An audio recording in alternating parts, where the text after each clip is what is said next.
بلال کی قبر سے جا کر پوچھو کہ تمہیں پاک پیغمبر صلی اللہ علیہ وسلم کی وفات کا صدمہ کتنا پہنچا؟ کیونکہ جو صحابہ تھے وہ سچے تھے اور حضور سے سچی محبت تھی اور دین کے سچے طالب تھے اور حضور صلی اللہ علیہ وسلم پر جان نثار کرنے والے صحابہ تھے۔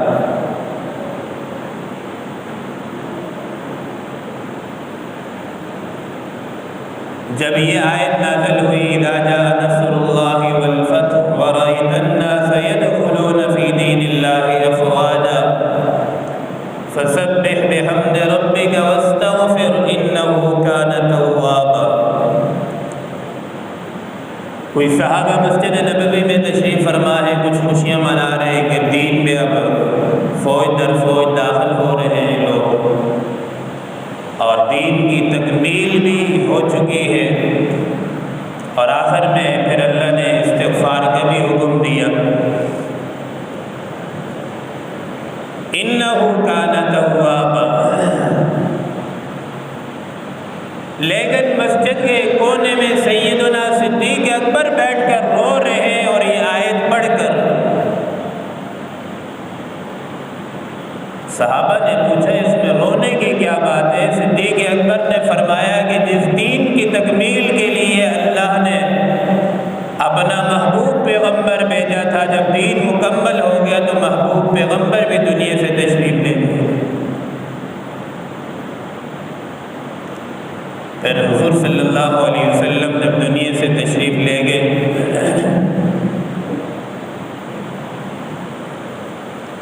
امام الاولیاء امام الصحابہ والتابعین سیدنا صدیق اکبر رضی اللہ تعالیٰ عنہ نے خطبہ دیا اور فرمایا اگر تم نبی کی عبادت کرتے تھے تو نبی تو دنیا سے جا چکا ہے، اگر رب کی عبادت کرتے تھے تو رب آج بھی قائم اور دائم ہے۔ اور حضرت عمر کو اتنا صدمہ پہنچا کہ اپنی تلوار نیام سے نکال لی اور یہ کہا کہ جو یہ کہے گا کہ نبی دنیا سے چلا گیا ہے میں اس کی گردن اڑا دوں گا، اسے قتل کر دوں گا۔ تو اصل جو صدمہ نبی کی وفات کا صحابہ کو پہنچا ہے وہ کسی اور کو نہیں پہنچا۔ آئے تو اس دین کے ساتھ یہ امت اپنے نبی کے ساتھ اپنے دین کے ساتھ مذاق بنا رہی ہے، اور نبی کے میلاد کے نام پر عورتوں کو بے حیائی اور عورتوں کو سڑکوں پر لا کر کھڑی کرنے والی امت، حالانکہ وہی نبی یہ تعلیم دے کر گیا تھا کہ عورتیں گھروں کی زینت ہے، گھروں میں رہیں۔ امام الانبیاء صلی اللہ علیہ وسلم کے دربار میں میدان جہاد میں ایک عورت کو گرفتار کر کے لایا گیا، صحابہ نے پکڑ کے دربار رسالت میں اس عورت کو پہنچایا۔ عورت حالانکہ کافر تھی، مسلمان نہیں تھی، سر پہ دوپٹہ نہیں ہے، ننگی بیٹھی ہے۔ امام الانبیاء صلی اللہ علیہ وسلم نے فرمایا کہ بلال اسے چادر پہناؤ۔ حضرت بلال فرمانے لگے یا رسول اللہ صلی اللہ علیہ وسلم یہ تو کافر کی بیٹی ہے، مسلمان کی تو نہیں ہے۔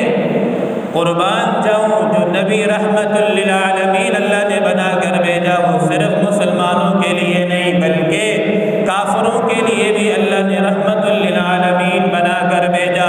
آج کافروں کو بھی اگر کچھ ملا ہے تو نبی کی رحمت سے کچھ حصہ ملا ہے۔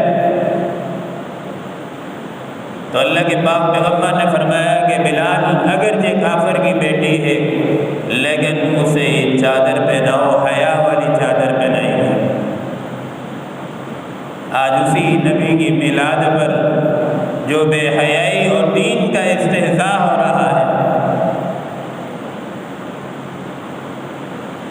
ایک اور عورت ہے سیدہ زنیرہ رضی اللہ تعالیٰ عنہ، چونکہ انسان کو قدر جس چیز کی ہوتی ہے جس پر انسان کی محنت لگتی ہے، مال، وقت، جان لگتی ہے، اس چیز کی انسان کو قدر و قیمت ہوتی ہے۔ آج ہم سچی بات یہ ہے کہ مجھے اور آپ کو یہ 2 دولت، کلمے کی دولت، اسلام کی دولت، یہ ہمیں ماں کی گود سے ملا ہے، اس لیے ہمیں اس کی قدر نہیں ہے۔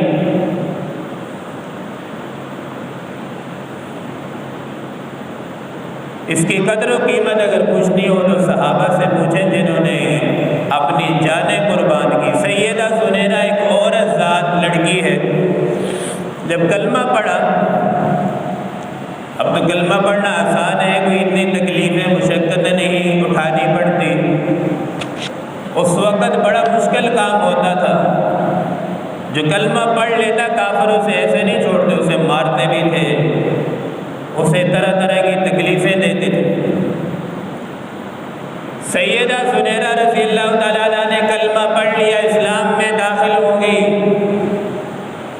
اب ہوتا نا اگر کوئی 14ویں صدی کا یا ہم جیسا کوئی کمزور مسلمان کوئی اسے ایک تھپڑ بھی لگا دیتا، کہتا ٹھیک ہے میں کلمہ چھوڑ دیتا ہوں، اسلام سے پھر جاتا ہوں۔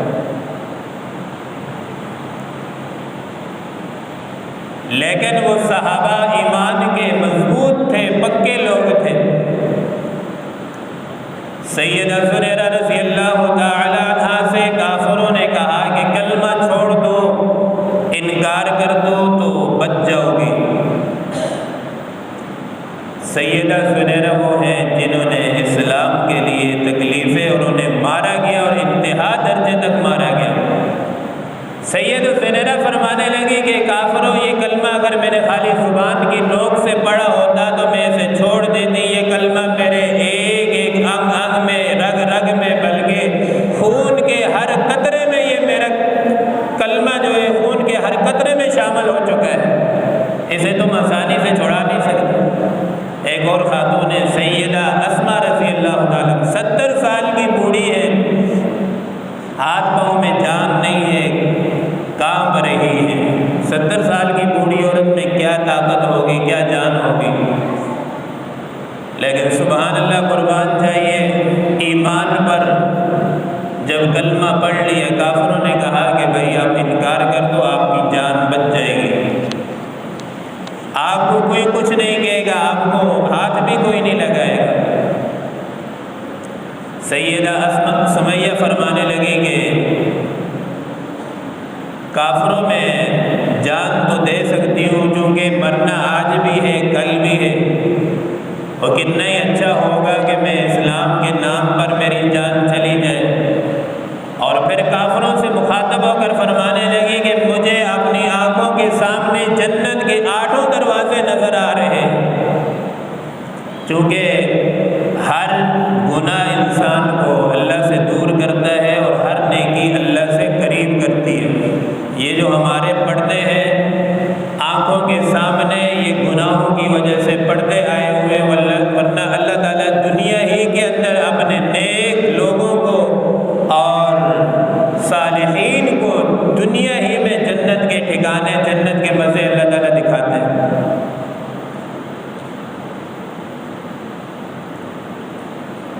اب بیت اللہ کی جب تعمیر ہو رہی تھی، ابراہیم خلیل اللہ تعمیر فرما رہے ہیں، تعمیر بھی کس کی؟ بیت اللہ کی، اور گھر بھی اللہ تعالیٰ کا، اور تعمیر کرنے والے خلیل اللہ، مزدوری جو کر رہے ہیں ذبیح اللہ۔ اب دنیا کا یہ اصول ہے، جب مزدور مزدوری کر لیتا ہے تو اسے اجرت دی جاتی ہے، دہاڑی دی جاتی ہے، کام کی اجرت اسے دی جاتی ہے، اور جو کام جتنا بڑا ہو اس کی مزدوری بھی اتنی بڑی ہوتی ہے۔ اب تعمیر مکمل ہو چکی، اب ابراہیم خلیل اللہ وہیں بیت اللہ میں بیٹھ کر دعا کر رہے ہیں، ربنا وابعث فیہم رسولا۔ ابراہیم علیہ السلام نے دعا کے لیے ہاتھ اٹھائے کہ ربا، یہ تعمیر تو مکمل ہو چکی ہے، اب اس کے بدلے میں مجھے میری آل میں، میری نسل میں ایک ایسا رسول بھیج، یتلو علیہم آیاتہ، جو بیت اللہ میں بیٹھ کر تلاوت کرے۔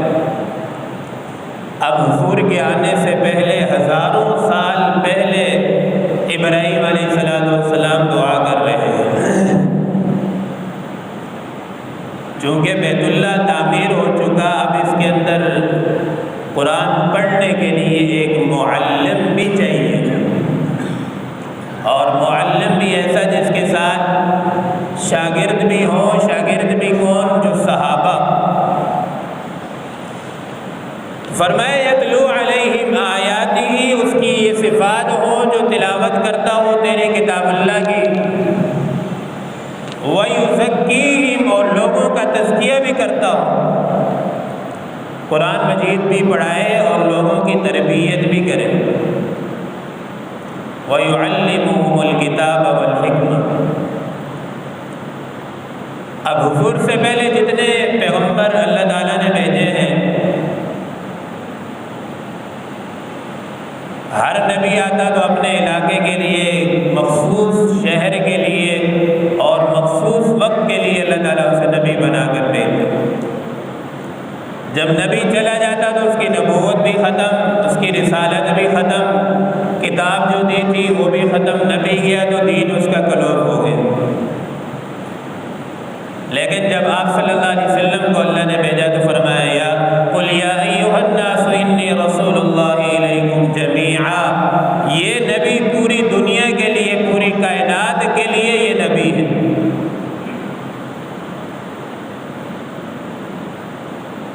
پوری کائنات کے لیے اللہ تعالیٰ نے رحمت للعالمین بنا کر بھیجا، سارے جہانوں کے لیے اللہ تعالیٰ نے رحمت بنا کر بھیجا، اور اس رحمت سے صرف مسلمانوں کو حصہ نہیں ملا بلکہ کافر بھی اس سے مستفید ہوئے۔ آپ صلی اللہ علیہ وسلم جب 8 سال کے تھے تو شام کے سفر کے لیے روانہ ہوئے۔ اس سفر میں آپ کے ساتھ آپ کے چاچا ابو طالب بھی ساتھ تھے۔ شام کے سفر میں تشریف لے جا رہے، راستے میں ایک جگہ پڑاؤ ڈالا اور اس جگہ ایک یہودی تھا جو عالم تھا، اپنے تورات کا حافظ بھی تھا۔ اس نے قافلے میں دیکھا جب حضور صلی اللہ علیہ وسلم کو تو پہچان لیا کہ یہ آخری نبی ہے، اور تورات کے اندر یہ نشانیاں، یہ علامات آئی ہیں، اس نے پڑھ کر ساری پہچان لی۔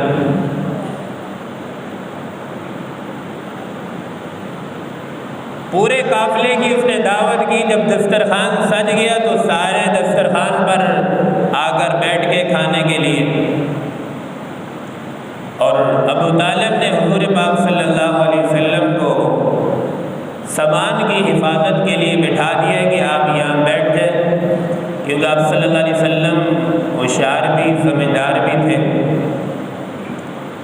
سارے جب دسترخوان پر بیٹھے تو یہودی شروع سے لے کر آخر تک دیکھتا ہے، وہ بچہ نظر نہیں آ رہا جس کی وجہ سے، جس کی بدولت یہ سارے قافلے کی دعوت ہو رہی ہے۔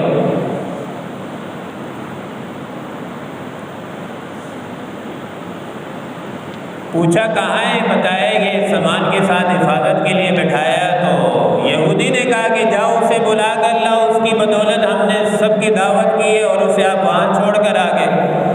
ابو طالب کے اسے لے کر آئے نبی صلی اللہ علیہ وسلم کو۔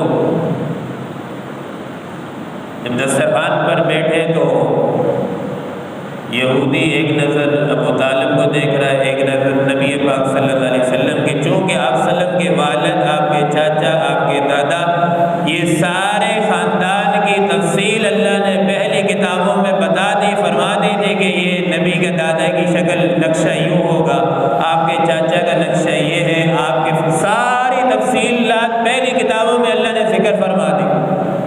اب یہودی پڑھ پڑھ کے پہچان رہا ہے کہ یہ اس کے چاچا ہیں، یہ اس کے کون۔ ابو طالب سے پوچھا یہ آپ کا کیا لگتا ہے؟ ابو طالب نے کہا کہ یہ میرا بیٹا ہے۔ یہودی راہب نے فوراً کہا کاذب تھا، جھوٹ بول رہے ہو۔ پھر ابو طالب نے فرمایا کہ یہ میرا بھتیجا ہے۔ پھر یہودی کہتا ہے صدقتا، ساری نشانیاں پڑھ رہا ہے اور پڑھ کے کہتا ہے صدقتا، اب تو نے سچ بولا۔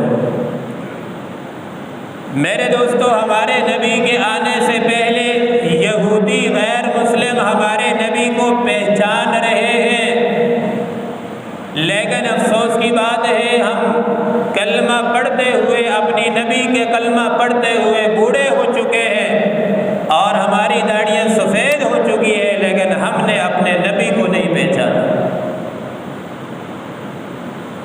آج ہر ایک کو ہم نے پہچان لیا ہے، لیکن ہم نے اپنے نبی کو نہیں پہچانا۔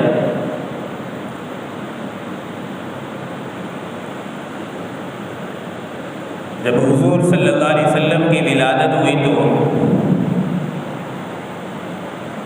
مکہ میں یہ روایت تھا کہ دودھ پلانے کے لیے دائیاں بچوں کو لے جاتی تھی اور ان کا معاوضہ لیتی تھی۔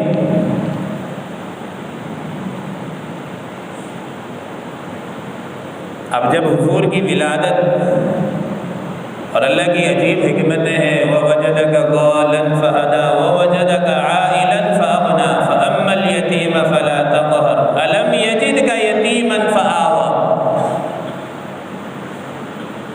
رب تعالیٰ نے حضور کے دنیا میں آنے سے پہلے آپ کے والد ماجد کو دنیا سے اٹھا لیا، یتیم پیدا فرمایا۔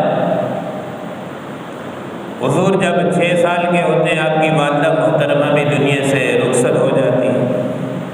اور یہ ساری حکمتیں اللہ نے کیوں کی؟ اس لیے کہ کل لوگ یہ تانا نہ دیں، والد یہ نہ کہے کہ اس کو میں نے پالا ہے اور آج یہ مجھے ہی ایک معبود کی طرف بلا رہا ہے، ایک رب ہونے کی طرف بلا رہا ہے، کلمے کی دعوت دے رہا ہے، توحید کی طرف بلا رہا ہے۔ الم یجدک یتیما فآویٰ، اللہ تعالیٰ نے سارے تانوں سے بچانے کے لیے اس لیے یتیم پیدا فرمایا تاکہ کل میرے محبوب میرے نبی کو کوئی یہ تانا نہ دے سکے۔ اور جب ولادت ہوتی ہے نا، کس گھر میں ولادت ہوئی، اس گھر کی حالت زار کیا تھی؟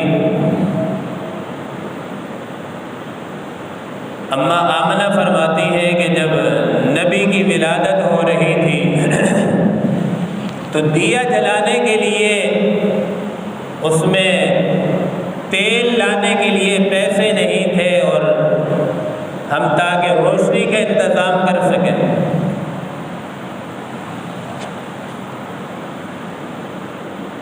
قاری حنیف ملتانی صاحب رحمۃ اللہ علیہ اپنے خطبات میں لکھتے ہیں کہ جس گھر میں دنیا کا اور آخر دونوں جہانوں کا سورج آ رہا ہو وہاں دنیا کے عارضی چراغوں کی کیا ضرورت ہے؟ وَدَاعِيًا إِلَى اللَّهِ بِإِذْنِهِ سِرَاجًا مُنِيرًا، جہاں دونوں جہانوں کا سورج طلوع ہو رہا ہو تو وہاں دنیا کے عارضی چراغوں کا کوئی کام نہیں ہے۔ اب جب حضور پیدا ہوئے تو پیدا ہوتے ہی کیا پیغام دیا امت کو؟ اماں آمنہ فرماتی ہے جب حضور پیدا ہوئے ولادت کے فوراً بعد میں نے دیکھا کہ حضور نے سر سجدے میں رکھ کر،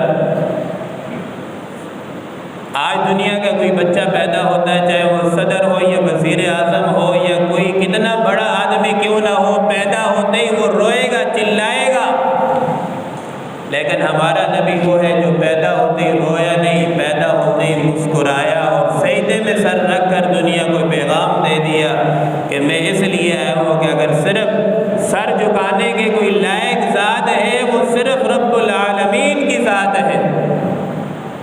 نیاز و جبین اگر کسی کے سامنے جھکانا ہو تو وہ صرف رب تعالیٰ کے سامنے۔ اب ولادت کے بعد میں عرض کر رہا تھا کہ بچوں کو عرب میں یہ دستور تھا کہ دائیں لے جاتی تھی، دودھ پلاتی تھی اور ان کا معاوضہ لیتی تھی۔ حضور چونکہ یتیم تھے لیکن کائنات کی ساری رحمتیں ساری برکتیں آپ سے وابستہ تھی۔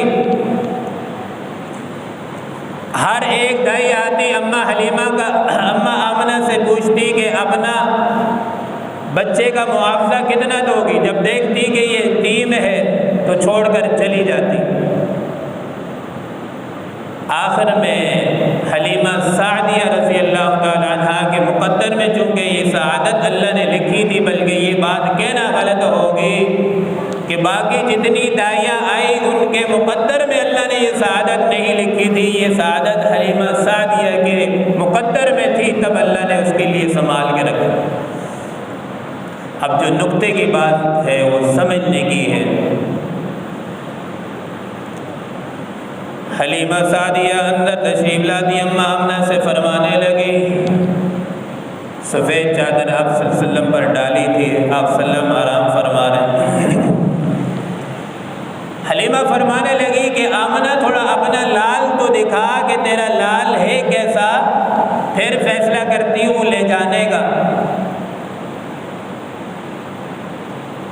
اما آمنہ نے کپڑا اٹھایا، حلیمہ نے دیکھا، دیکھ کر جو ہے خوشی کی کوئی انتہا نہ رہی،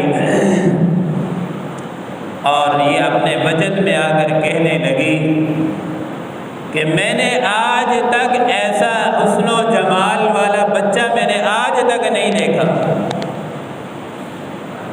اما آمنہ اور حضرت حلیمہ سعدیہ کی یہ گفتگو چل رہی تھی، اتنی دیر میں جبرائیل علیہ السلام آ گئے۔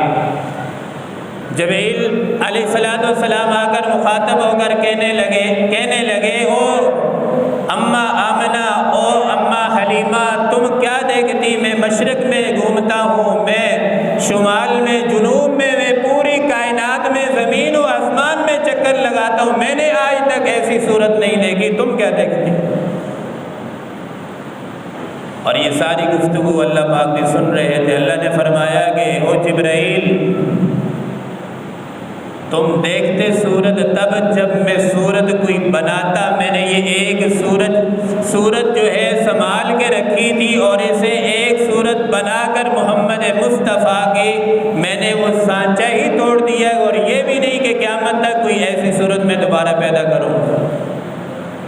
بلکہ حسان بن ثابت ہیں جو نبی کریم صلی اللہ علیہ وسلم کی تعریف میں اشعار پڑھتے ہیں، اور بڑے بہترین اشعار ہیں۔ وہ فرماتے ہیں کہ انک قد خلقت کما تشاء، گویا کہ حضور صلی اللہ علیہ وسلم کو اللہ تعالیٰ نے ایسا پیدا فرمایا، گویا کہ حضور سے پوچھ کر اللہ تعالیٰ نے آپ کو پیدا فرمایا۔ تو اما حلیمہ سعدیہ اب اپنے شور سے کہنے لگی کہ ہمیں تو بہت اعلیٰ چیز مل گئی ہے، جلدی کرو تاکہ کوئی اور آ کر ہم سے لے نہ جائے، جلدی نکلو، اپنی سواری اٹھاؤ اور ہم چلتے ہیں اپنے گھر کی طرف۔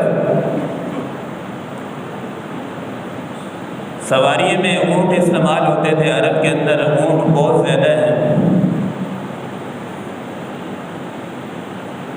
حضور صلی اللہ علیہ وسلم کو آگے شور کو بٹھایا، درمیان میں حضور کو بٹھایا، آخر میں اما حلیمہ سعدیہ بیٹھے۔ اب حضور کی طرف شور کی پیٹھ ہو رہی ہے، اور اللہ نے یہ سواری کو حکم دے دیا کہ اس وقت تک نہیں اٹھنا جب تک میرے محبوب کی طرف پیٹھ ہو رہی ہے۔ سواری کو حلیمہ سعدیہ اٹھا رہی ہے، سواری اٹھتی نہیں ہے، ان کا شور بھی اٹھا رہا ہے، سواری بالکل ہلنے کو بھی تیار نہیں ہے۔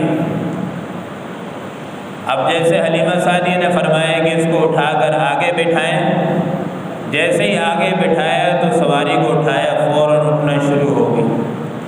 میرے دوستو، جس نبی کی طرف پیٹ کر کے بیٹھ جائے وہ سواری نہ اٹھے، بتاؤ آج اگر ہم پوری زندگی نبی سے پیٹ کر کے نبی کے طریقوں کو چھوڑ کر زندگی گزاریں گے تو کیا ہمیں کامیابی مل سکتی ہے؟ حلیمہ سعدیہ کی اب سواری سب سے کمزور، پتلی دبلی لاغر تھی، اور ان سے پہلے جتنی سواریاں آئی تھی ساری صحیح تکڑی سواریاں تھیں اور جا رہی تھی، اور حلیمہ سعدیہ کی سواری اب اتنی رفتار تیز ہوگی۔ حلیمہ سعدیہ فرماتی ہے کہ جہاں ہماری نظر پڑتی تھی وہاں سواری کا جو ہے قدم پڑتا تھا۔ ساری سواریاں جو پہلے نکل گئی تھی دائیاں، جب انہوں نے دیکھا کہ اتنا گرد و غبار اٹھ رہا ہے، اور سب نے یہ شور مچایا کہ رک جاؤ، پیچھے کوئی لٹیرا آ رہا ہے، دیکھیں یہ کون ہے جو اتنی تیز رفتار سے چل رہا ہے۔ سارے رک کر ایک جگہ کھڑے ہوئے تو دیکھا کہ حلیمہ سعدیہ کی سواری ہے۔ سب روک کر پوچھ رہی ہیں حلیمہ سواری بدلی ہے، یہ کیا بات ہے؟ پہلے تو آپ کی بہت آہستہ سست رفتار میں چلنے والی سواری تھی۔ حلیمہ فرمانے لگی کہ بھائی سواری نہیں بدلی، سوار بدلی ہے۔ اور کہنے والے کہنے لگے لٹیرا نہیں، دونوں جہانوں کا سویرا آ رہا ہے۔ اور جب گھر پہنچی تو حلیمہ سعدیہ کی بکریوں میں کوئی خاص پہلے دودھ نہیں دیتی تھی۔ حلیمہ سعدیہ تھکی ہاری گھر پہنچی اور اپنے بچے سے کہنے لگی کہ بیٹا جاؤ کچھ بکری کے نیچے دودھ ہے تو نکال کر لاؤ تاکہ کچھ پی کر جسم میں جان آ جائے، تھک کر آئیے سفر سے، جیسے دودھ نکالنے کے لیے گئے تو ایک برتن بھر گیا، پہلے تو ایک قطرہ دودھ نہیں دیتی تھی بکری، گھر کے جتنے برتن تھے سارے دودھ سے بھر گئے، پڑوسیوں سے برتن منگوائے سارے دودھ سے بھر گئے۔ کیوں؟ جس گھر میں حضور تشریف لے آئے تو وہاں برکتیں ہی برکتیں، رحمتیں ہی رحمتیں ہوتی، اور باقی محلے کے لوگ پھر کہنے لگے جہاں حلیمہ سعدیہ کی بکریاں چرتی ہیں تم بھی اپنی بکریاں وہاں چراؤ تاکہ وہاں گھاس اچھا کھائیں گی، دودھ اچھا نکالیں گی۔ حلیمہ سعدیہ نے فرمایا ہے کہ گھاس کی بات نہیں ہے، جس گھر میں نبی اپنا مبارک قدم رکھ دے، جس گھر میں نبی آ جائے تو وہاں ساری رحمتیں برکتیں خود آ جاتی ہیں۔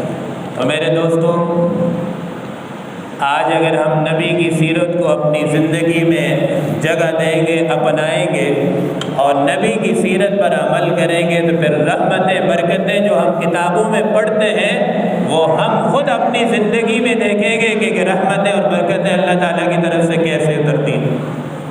چونکہ جو نبی ہمیں اللہ نے بھیجا ہے، بنا کر دیا ہے، اللہ نے نبی ہمارے طرف بھیجا ہے، وہ ہمارے لیے ایک نمونہ ہے، آئیڈیل ہے، اس کو سامنے رکھ کر ہم زندگی گزاریں گے تو وہ زندگی اللہ تعالیٰ کے ہاں مقبول ہوگی اور اس زندگی کو اللہ تعالیٰ کامیابی والی زندگی بنائیں گے۔ اللہ تعالیٰ سے دعا ہے جو کچھ کہا گیا سنا گیا اللہ پاک ہم سب کو عمل کی توفیق عطا فرمائے۔ وہ